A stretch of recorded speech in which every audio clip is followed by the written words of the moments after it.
Oh iya, coba maju, Pak. Assalamualaikum, Mbah.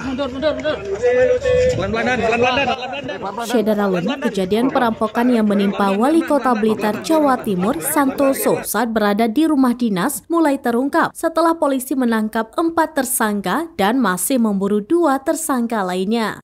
Adapun tersangka yang sudah ditangkap yakni mantan Wali Kota Blitar, Samanhudi Anwar.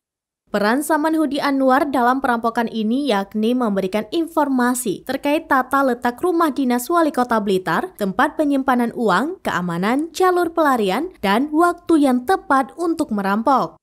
Sampai saat ini belum terungkap motif Samanhudi Anwar terlibat kasus perampokan rumah dinas Wali Kota Blitar, Santoso. Namun muncul isu adanya motif balas dendam yang ingin dilakukan Samanhudi Anwar setelah bebas dari penjara pada Oktober 2022.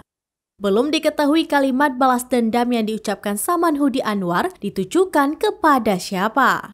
Diketahui mantan Wali Kota Blitar 2 periode tersebut pernah menjadi tahanan karena terlibat kasus suap pada tahun 2018.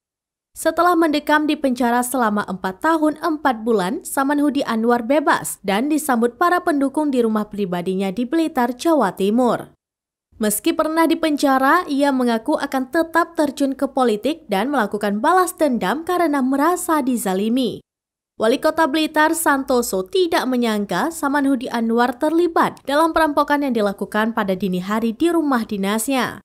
Ia mengaku hubungannya dengan Samanhudi Anwar sampai saat ini masih baik dan menganggapnya sebagai senior.